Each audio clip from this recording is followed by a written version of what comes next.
అలా అబద్ధపడడం, ఇలా దొరికిపోవడం మా ఎల్లో మీడియాకి వెన్నతో పెట్టిన విద్య. ఒక్కసారి ఈ వీడియో చూడండి, మీకే మొత్తం అర్థమవుతుంది. సత్తెనపల్లి పర్యటన ఓ ప్రాణాన్ని బలి తీసుకుంది.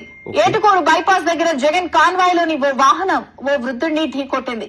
వాహనం ఢీకొట్టిన తర్వాత పట్టించుకోకుండా జగన్ వెళ్లిపోయారు. దీంతో వృద్ధుడు లింగయ్యను పోలీసులు ఆసుపత్రికి తీసుకెళ్లారు. ఆసుపత్రిలో చికిత్స పొందుతూ లింగయ్య మృతి చెందాడు.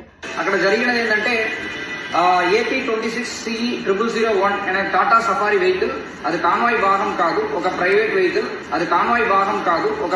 వెహికల్. దాంట్లో తగిలి కిందకి పడిపోయారు. దానిపైన వెహికల్ షోల్డర్ లో ఎక్కడం జరిగింది. ముందుగా మృతి చెందిన వారి కుటుంబ సభ్యులకు మనందరి తరపున ప్రగాఢ సానుభూతిని తెలియజేస్తున్నాము. తప్పులు జరుగుతాయి, మనం ఏదైనా చెప్పినప్పుడు తెలియకోకుండా తప్పులు జరుగుతాయి, కానీ కరెక్ట్ చేసుకోవాల్సిన బాధ్యత కూడా ఉంది కదా. గుడ్డ గాల్చి ముఖానేస్తాం, తుడుచుకోండి అనడం ఎంతవరకు సమంజసం? ఇలా అబద్ధాలు చెప్పడం, అలా దొరికిపోవడం అంటే వీళ్ళ ఉద్దేశం ఏంటంటే, సరే రాష్ట్రంలోని ఒక 10 మంది అయినా మన అబద్ధాన్ని నిజం అనుకోకపోతారా అనే ఒక స్ట్రాంగ్ ఫీలింగ్. పైగా ఇలా అబద్ధాలు చెప్పినందుకు డబ్బులు వస్తుంటే ఇంకా వాళ్ళు అబద్ధం చెప్పుకోకుండా ఎందుకుంటారు?